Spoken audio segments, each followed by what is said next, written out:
Brought to you by TechnoSpark 20 series smartphones. I'm superhuman. अब जनसंख्या संतुलन करने की बात यदि कहते हैं तो इसमें बुराई क्या है साहब?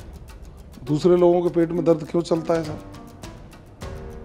कांग्रेस के लोग कहते हैं कि हम यदि सत्ता में आए तो देश के संसाधनों पर अधिकार मुस्लिमों का होगा। अशोक गहलोत जी के बारे में हम क्या कहें, आप सब समझ रहे हैं। वो तो अपने अंतर्द्वंद से पीड़ित हैं। वो सिर्फ इसको लेकर के पीड़ित हैं कि उनका बेटा सांसद कैसे बने, जो उसकी इच्छा पूरी होती नजर नहीं आ रही मुझे कहीं। मुंगेरी लाल के सपने देखना कोई भी देख सकता है। पूरे देश की दुनिया ये निर्णय कर चुकी है कि मोदी जी तीसरी बार प्रधानमंत्री बने। पूरे देश की दुनिया ने, आम जनता ने ये निर्णय किया है कि उनके सांस्कृतिक राष्ट्रवाद की परिकल्पना, हमारे विरासत का संरक्षण, सनातन का संरक्षण करने का काम माननीय नरेंद्र मोदी जी ने किया है। इसके अलावा अंतिम पंक्ति में बैठे व्यक्ति को समृद्ध करके राष्ट्र की मुख्य धारा में जोड़ने के लिए सैकड़ों योजनाओं को लागू उन्होंने किया है।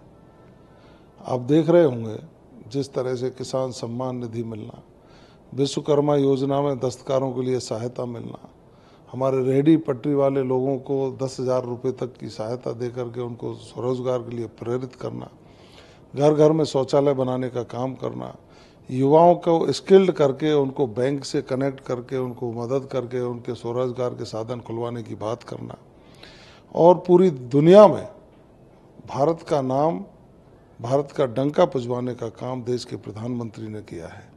माननीय प्रधानमंत्री जी ने सैकड़ों साल से चली आ रही राम मंदिर की जो मांग थी उसको पूरा करने का काम किया। रामलला विराजमान हुए, सैकड़ों करोड़ हिंदुओं की आस्था का प्रश्न, उसको पूरा करने का काम किया। धारा 370 खत्म करके जो एक राष्ट्र में दो निशान, दो विधान, दो प्रधान हुआ करते थे, उसको समाप्त कर दिया गया। आज एक भारत श्रेष्ठ भारत की परिकल्पना को पूरा करने का काम किया है। जब हमारी ये कांग्रेस की सरकारें थी और पड़ोसी देशों ने हमारी सीमाओं को दबाने का काम किया, उनको वापस लेने का काम शुरू कर दिया गया है। चाहे पीओके की बात करें, चाहे चाइना ने कुछ हिस्सा दबा रखा था उसकी बात करें। चाइना जैसा देश आज भारत से डरता है। आपने पिछले दिनों देखा होगा गलवान घाटी में जब चाइना ने कुत्सित प्रयास किया तो भारत के नौजवानों ने, भारत की सेना के लोगों ने उनकी गर्दन मरोड़ मरोड़ करके उनको वापस अपने क्षेत्र में भगाने का काम किया। ये तब संभव हो पाया है जब हमारा नेतृत्व सुदृढ़ हुआ है। आपने 2014 से पहले देखा होगा, माननीय अटल बिहारी जी वाजपेयी साहब के यदि शासन को छोड़ दें तो भारत अमेरिका की ओर टुकुर टुकुर देखता था कि अमेरिका क्या बोलेगा और उसके यहाँ हम पालन करें। आज बदला है। आज पूरी दुनिया ये देखती है कि भारत क्या बोलेगा, जो हमको उसकी पालना करनी है। माननीय नरेंद्र मोदी जी ने वो करके दिखाया है कि भारत भारत है, और भारत की सांस्कृतिक विरासत, भारत का सांस्कृतिक राष्ट्रवाद, भारत की जो अंतिम पंक्ति में बैठा व्यक्ति है उसको सर्वांगीण विकास करके उसको मजबूत करने का काम यदि हो पाया है तो नरेंद्र मोदी जी के शासन में हो पाया है।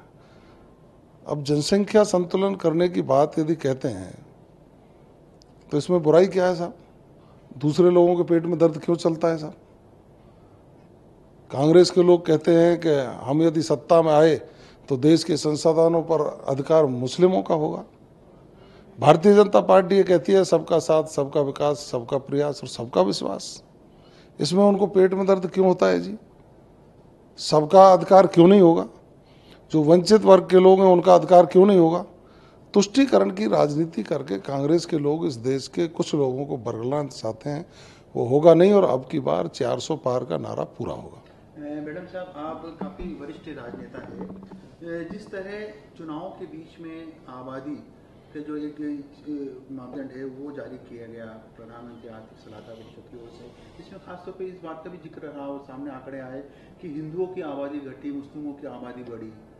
अन्य जो मुस्लिम देश है वहाँ पर अल्पसंख्यकों की आबादी कम होती है, लेकिन यहाँ पर अल्पसंख्यक जो कि मुस्लिम है उनकी आबादी बढ़ रही है। तो उसको लेकर भी सवाल खड़े करे हैं अशोक गहलोत ने कि इस समय इसको जारी करने का क्या मतलब है? अशोक गहलोत जी के बारे में हम क्या कहें, आप सब समझ रहे हैं, वो तो अपने अंतर्द्वंद से पीड़ित हैं। वो सिर्फ इसको लेकर के पीड़ित हैं कि उनका बेटा सांसद कैसे बने, जो उसकी इच्छा पूरी होती नजर नहीं आ रही मुझे कहीं भी। उल जलूल बयान देना उनकी एक फितरत बन गई है। राहुल गांधी जी को कोई सीरियस लेता नहीं है, वो कोई भी बयान देता। अब कह रहे हैं कि हम डिबेट के लिए तैयार हैं। अरे आप मोदी जी के बिलो डिग्निटी हो भाई, आपके साथ कौन बहस करेगा कौन। मोदी जी हर महीने जनता से सीधा संवाद व्यक्त करते हैं, मन की बात कहते हैं। अंतिम पंक्ति में जो व्यक्ति बैठा है उसका विकास कैसे हुआ उसकी परिकल्पना को लेकर आगे चलते हैं। उन लोगों को भारत रत्न देने का काम किया जो असली हकदार थे। आप लोगों ने तो उनको दिए जो कोई आपके मामा का था, आपकी बुआ का था, आपका रिश्तेदार था, उनकी एक फहरिस्त थी। आज फहरिस्त उनकी है कि कोई बकरा बेच करके, बकरी बेच करके जनता को समर्पित इलाज कराने का कोई हॉस्पिटल में दान करती है, अपने बच्चों को पढ़ाने का काम करती है। आज देश के राष्ट्रपति के रूप में हमारी आदिवासी जो मुर्मू जी हैं उनको सर्वोच्च सम्मान देने का काम किया तो नरेंद्र मोदी जी के समय में हुआ है। अब्दुल कलाम साहब को भी राष्ट्रपति बनाने का काम किया तो भारतीय जनता पार्टी के शासन में हुआ, वो भी एक गरीब घर से आते थे। आपके समय पर जो काम हुए सबके सामने हैं। तो कांग्रेस तो अब मैं क्या कहूँ कि लोग नाम लेना भी पसंद नहीं करते हैं। अब कहीं किन्हीं परिस्थितियों में कुछ थोड़ा बहुत इनको हिस्सेदारी का वोट मिल जाएगा, वो चलता है, छोटे छोटे दल भी ले जाते हैं। इनकी तो राष्ट्रीय पार्टी की पहचान भी धीरे धीरे समाप्त होती जा रही है।